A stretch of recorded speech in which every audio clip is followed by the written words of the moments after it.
Good morning Chhattisgarh. आप देख रहे हैं IBC 24 और मैं हूं आपके साथ शुभांगी ठाकुर। इस बुलेटिन में हम आपको देंगे छत्तीसगढ़ की सभी खबरों का पूरा अपडेट। बुलेटिन की शुरुआत करेंगे, लेकिन सबसे पहले नजर आज के हेडलाइंस पर। सीएम विष्णुदेव साय करेंगे विभागों की समीक्षा। आज बुलाई कृषि, उद्यानिकी, मत्स्य विभाग की बैठक। फसलों की तैयारी और खाद बीज के स्टॉक की लेंगे जानकारी। बलौदाबाजार हिंसा केस में एसएसपी ने गठित की एसआईटी। 21 सदस्यीय एसआईटी में 7 टीआई शामिल। इधर आज कांग्रेस की जांच समिति करेगी घटनास्थल का दौरा। रायपुर में कोल घोटाले के आरोपी सूर्यकांत और समीर की पेशी। कोर्ट ने दोनों को 18 जून तक न्यायिक रिमांड पर भेजा जेल। ईओडब्ल्यू ने किया था पेश।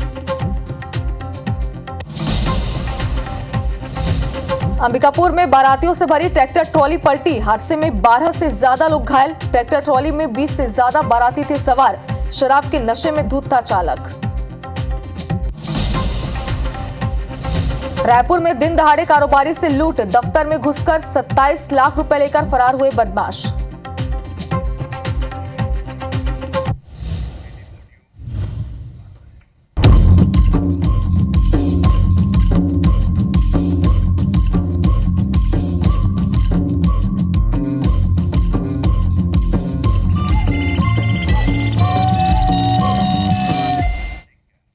और हेडलाइंस के बाद अब बुलेटिन की शुरुआत करते हैं इस वक्त की बड़ी खबर के साथ। और सबसे पहले आपको दिखाते हैं बिलासपुर में नशे में धुत युवक युवतियों का हंगामा।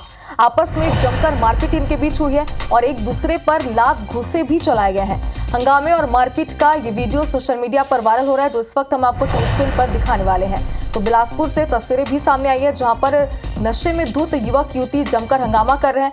आपस में मारपीट करते हुए भी यहाँ पर नजर आ रहे हैं। हालांकि किस बात को लेकर के इनके बीच विवाद हो रहा है, किस बात को लेकर ये बीच सड़क पर हंगामा कर रहे हैं, फिलहाल ये जानकारी अब तक सामने नहीं आई है। लेकिन जो वीडियो आपको हम दिखाएंगे, ये वीडियो सोशल मीडिया पर भी तेजी से वायरल हो रहा है। आपस में ही जमकर ये मारपीट कर रहे हैं। बताया जा रहा है कि जितने भी युवक युवती यहाँ पर नजर आए, सभी पूरी तरीके से नशे में धुत थे और हंगामे और मारपीट का वीडियो भी सोशल मीडिया पर वायरल हो रहा है। हालांकि पूरे मामले की जांच पड़ताल की जा रही है। किस बात को लेकर इनके बीच यहाँ पर विवाद हुआ था, जिस वजह से ये बीच सड़क पर एक दूसरे को मारने पीटने लगे और इस तरीके से लात घूंसे बरसाए गए। यहाँ पर हंगामा करते हुए ये युवक युवती यहाँ पर नजर आ रहे हैं, जो कि पूरी तरीके से नशे में धुत थे।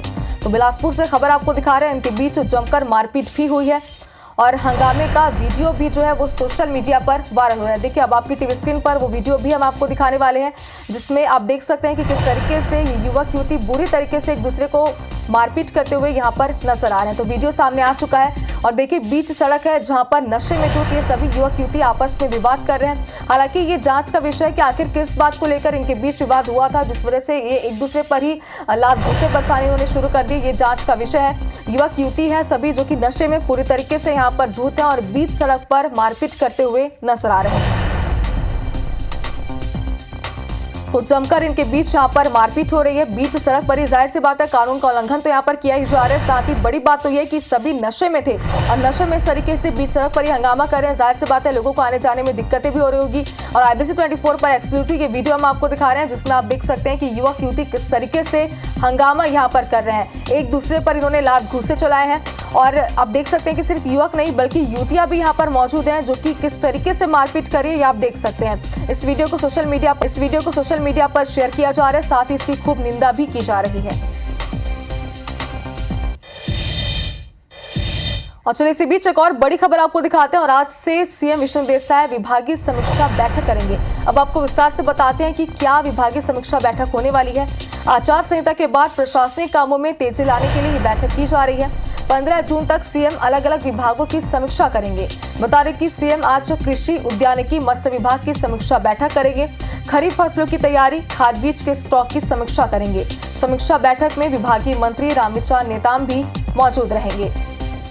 तो आपको पता था कि जिस तरीके से लोकसभा चुनाव के दौरान लगातार सीएम विष्णुदेव साय धुआंधार प्रचार प्रसार कर रहे थे, लेकिन अब लोकसभा चुनाव पूरी तरीके से संपन्न हो चुका और इसके बाद अब सीएम पूरी तरीके से प्रदेश को लेकर अलर्ट में आ चुके हैं। और इसी के तहत विभागीय समीक्षा बैठक आज होने वाली है। 15 जून तक सीएम अलग अलग विभागों की समीक्षा बैठक करेंगे। और आज की अगर बात करें तो कृषि, उद्यानिकी, मत्स्य विभाग की समीक्षा बैठक करेंगे। खरीफ फसलों की तैयारी, खाद बीज के स्टॉक की यहाँ पर वो समीक्षा करेंगे, चर्चा करेंगे। समीक्षा बैठक में विभागीय मंत्री रामविचार नेताम मौजूद रहेंगे। और चलिए इस खबर पर ज्यादा जानकारी के लिए हमारे संवाददाता सौरभ सिंह परिहार इस वक्त हमारे साथ लाइव जुड़ चुके हैं। सौरभ, समीक्षा बैठक की होने वाली है, आपसे ये भी जानना चाहते हैं कि समीक्षा बैठक में आज किन किन मुद्दों पर चर्चा की जाएगी, किन विभागों की आज बैठक होने वाली है?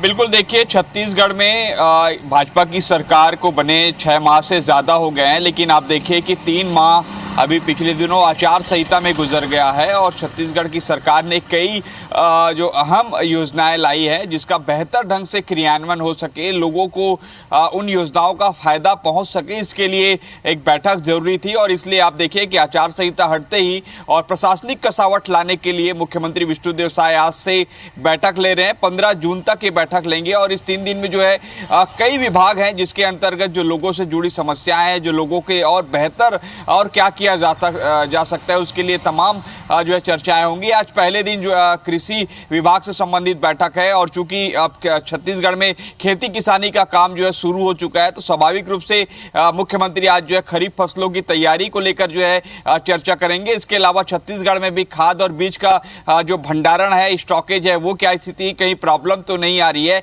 इस मुद्दे पर भी चर्चा होगी। और उसके बाद जो है मुख्यमंत्री कल वो चर्चा करेंगे जो है स्वास्थ्य विभाग का और स्वास्थ्य चिकित्सा और खाद्य विभाग का, क्योंकि खाद्य विभाग में भी जो बहुत सारे पीडीएस है, जिस पर आपको याद होगा पिछले दिनों विधानसभा की समिति ने भी एक पीडीएस जो पिछली सरकार में जो घोटाला हुआ था उसकी जांच के लिए जो है एक कमेटी बनाई है। तो कुल मिलाकर बेहतर स्वास्थ्य कैसे दिया जा सके, अभी वर्तमान में स्वास्थ्य के विभाग में और क्या चल रहा है और क्या किया जा सकता है, जो बजट में जो राशि आई है उसका बेहतर ढंग से जो है किया जा सकते कार्य, उसको लेकर चर्चा होगी। और उसके बाद सबसे महत्वपूर्ण है 15 जून को जो लॉ एंड ऑर्डर को लेकर बैठक होगी छत्तीसगढ़ में, जो गृह विभाग के अंतर्गत जो है लोक स्वास्थ्य यांत्रिकी और गृह और जेल विभाग की बैठक होगी। और इस बैठक में लॉ एंड ऑर्डर को लेकर सबसे महत्व, क्योंकि आप देखिए कि पिछले कुछ महीनों से जो है प्रदेश में कई तरह की घटनाएं सामने आ रही है, जिसको लेकर कहीं ना कहीं लोग भी कह रहे हैं कि घटनाएं बढ़ रही है। हालांकि कांग्रेस और बीजेपी जब एक दूसरे पर वार पलटवार करते हैं तो वो कहीं एक दूसरे पर आरोप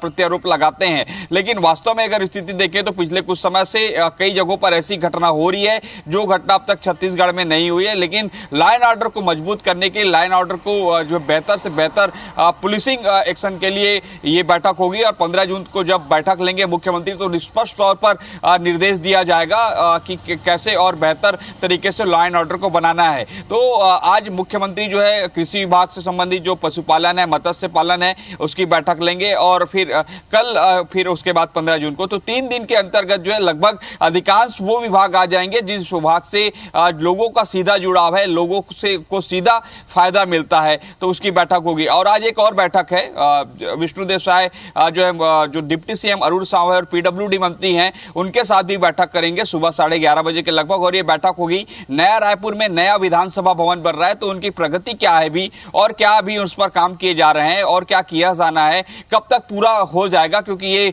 जानकारी आई थी कि 2024 तक जो है उस नए विधानसभा को पूरा जो है तैयार करना है। इससे पहले भी विधानसभा अध्यक्ष जो रमन सिंह है वो बैठक लिए थे, तब भी यही बात सामने आई थी कि 2024 के अंत तक हो सकता है कि इसकी शुरुआत हो जाए। लेकिन अभी चूंकि ये पिछली सरकार में इसका काम शुरू हुआ था, लेकिन अभी हो सकता है कि टाइम लगे और ये जो टाइम लाइन दिया गया था उस टाइम लाइन से भी हो सकता है कि बाहर जाए या और बढ़ जाए। लेकिन कुल मिलाकर यही कि अभी आचार संहिता खत्म होने के बाद प्रशासनिक कसावट लाने के लिए एक बैठक बहुत जरूरी थी, वो बैठक आज मुख्यमंत्री विष्णुदेव साय ले रहे हैं। निश्चित रूप से जब योजनाओं की समीक्षा की जाएगी तो कई जो अच्छी बात भी आएंगी और कई जो चीजें जो पिछले कुछ समय से नहीं हो रही होगी या जो इसमें कमी बेसी है उसको भी दूर करने का प्रयास किया जाएगा। सभी विभागीय मंत्री जो है अपने अपने विभाग की जिस दिन बैठक रहेगी उस दिन वो मौजूद रहेंगे।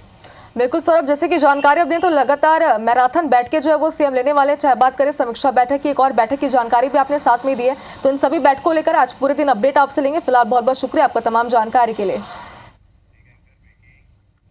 और चलिए एक और बड़ी खबर आपको दिखाते हैं। कांग्रेस की जांच समिति आज बलौदाबाजार जाएगी। बलौदाबाजार हिंसा की ये समिति जांच करेगी। घटनास्थल का मुआयना कर पीसीसी को रिपोर्ट सौंपी जाएगी। 7 सदस्यीय ये जांच समिति है जिसके संयोजक पूर्व मंत्री शिव डहरिया बनाए गए हैं। शैलेश नितिन त्रिवेदी, कविता प्राणलहरे, शेषराज हरवंश भी, जनक राम और ध्रुव और पद्मा मनहर भी जांच समिति में शामिल है। बता दें कि बलौदाबाजार में सोमवार को हिंसा भड़की थी। कलेक्टर और एसपी ऑफिस को यहां पर आग के हवाले किया गया था और आपको बता दें कि कल कांग्रेस के सभी विधायक बलौदाबाजार जाएंगे। तो ये बड़ी खबर इस वक्त आपको दिखा रहे हैं। एक बड़ी हिंसा को लेकर के कांग्रेस ने समिति का गठन यहां पर किया गया था, जो समिति जांच पड़ताल के लिए आज बलौदाबाजार जाएगी।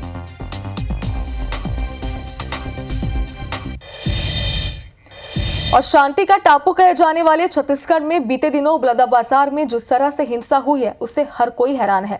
मंगलवार शाम सरकार के 3 मंत्री दयालदास बघेल, टंकराम वर्मा और श्याम बिहारी जायसवाल ने प्रेस कॉन्फ्रेंस कर हिंसा के लिए सीधे तौर पर कांग्रेस को जिम्मेदार ठहरा दिया, जिससे सियासी पारा हाई हो गया।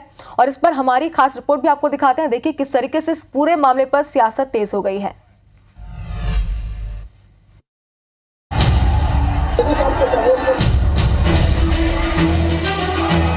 बलौदाबाजार में उपद्रव तो खत्म हो गया, लेकिन सियासत खत्म होने का नाम नहीं ले रही है।